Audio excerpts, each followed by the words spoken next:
Hey gang, welcome to another Through the Mail Monday, and let's get right to it. Today we've got this one from Tampa, Florida / St. Petersburg.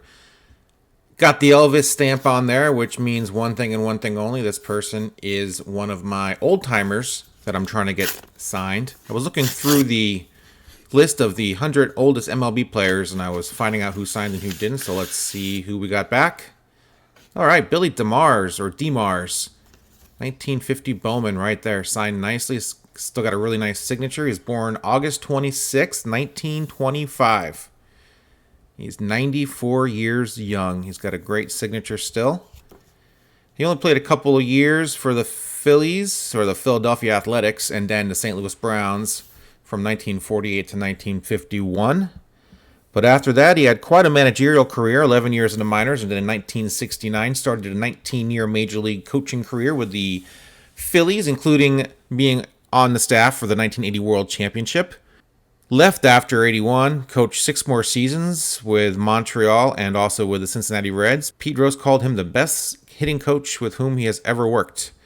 And he ended up his career in 1987, resigning from the Reds. He was a roving Phillies instructor through most of the 90s before finally hanging it up. Here he is, if you were wondering what position he was on the top 100 oldest MLB players. He's number 16. Do have a few other guys on this list already. Paul Judson, Bobby Shantz, and Bobby Brown. All right, sports fans, this next one comes from Harrisburg, PA. I got my Elvis stamp on this one, which means another old timer. All right, let's tear into this envelope and expose the contents. Got a few out there with the Elvis stamp on it, probably about 10 or so. We'll see who this is. Nice clean tear there of the envelope, that's important. And we've got my note back, which doesn't tell us much, unless I read the first name, which is usually the player's name. And we've got Tim Thompson. And you might be saying, who the heck is Tim Thompson? And that's not a bad question.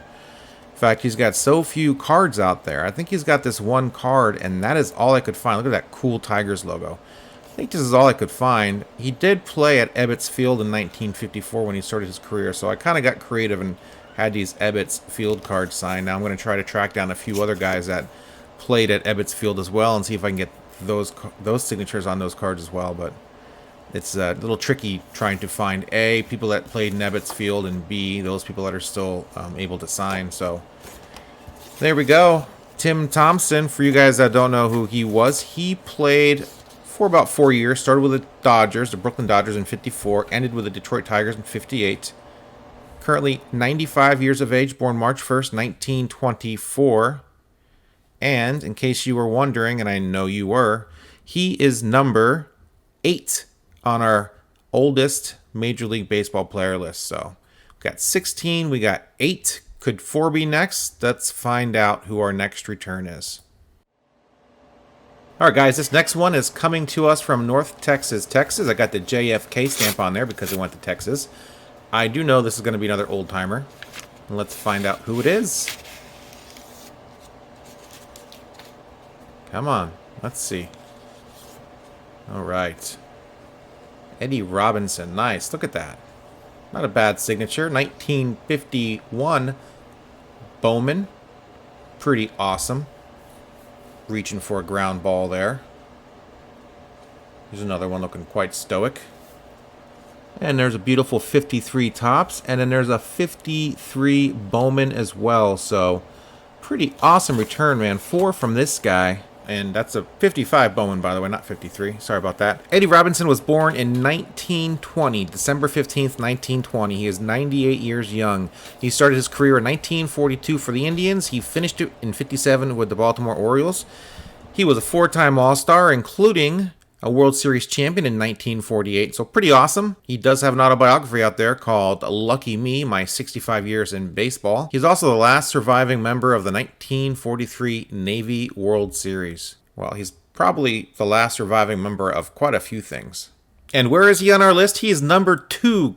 That is impressive. Number 1 does not sign. He signed up until last year, but he cannot sign anymore. So number 2, not bad. Best you can do at this point. Let me tell you about number 1. And not this number 1. I'm talking about the number 1 from 3 weeks ago, Tom Jordan. This man right here, he did not have any cards that I could find, so I bought this photo off of eBay because I thought it was cool. Really neat old-timey photo. I'm like, I'm going to get this signed. It's going to look awesome. Filled out his name, got his address. His address did not say deceased, and those are updated fairly quick. In fact, to this day, it's still listed as he's still alive. So, I mean, this is how obscure of a player this really is.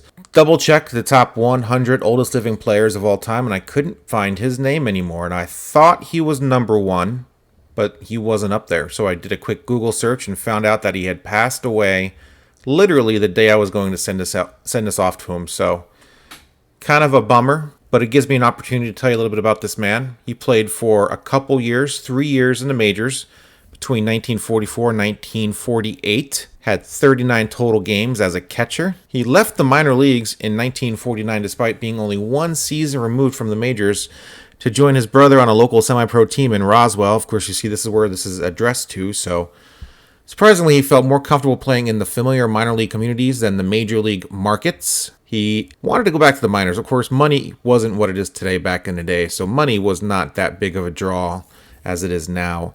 But he had a big farm in Roswell, and that's kind of where he preferred to stay near. So he ended up back in the minors eventually. He spent about 20 more years toiling around in the minor leagues and as a player coach as well. So his doctor told him he'd live to 100. He looked pretty spry. He looked ready to go.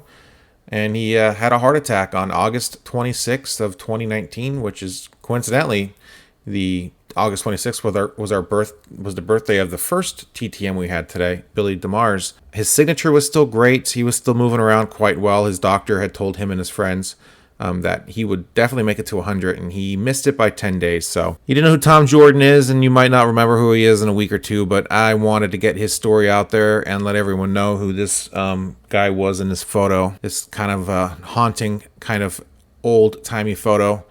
And a little bit about a backstory. Sorry I didn't get his TTM, but I did read his story and learned about him, which is one of the side benefits of doing this, finding out about some of these guys that you would not normally know about. So, all right, guys, another Through the Mail Monday in the books. It is mid-September. Baseball is winding down. Kids are back in school. Skies are turning gray. It rained all day today here in Albany, Oregon. Very depressing. Very upsetting. Football's here, but you know what? I just don't care. Plus, the Giants suck, and the Ducks already lost their first game, so that wasn't too good. But you know what? It's going to be a great week. Hope you guys have a great week as well. Thanks for watching, and let me know what you guys think of the old-timers here. And I've got a few more coming, I'm sure. I got those Elvis stamps all over the country. See what we get back. I'll do another one of these TTM videos soon. As soon as I get some more content back as far as the old-timers. By the way, I must make note, if any of these guys do pass, I will mention it in my description. So I do not want you sending to these guys if they are no longer with us, and you will find that out by looking in my description. I know I've had one player pass already this year, Ernie Broglio, who I got probably in my 5th or 6th TTMM, so I made a note in that description as well, but no one really reads descriptions, so I assume everyone's going to miss it. So I'm just putting that out here in the channel right now, of course, at the end of the video where no one's listening. But I do keep up on all that stuff, and if someone does pass, you will find out down below in the description. So if you don't see anything down there, they're still alive. Go get them. And I will see you later on this week with Más Películas.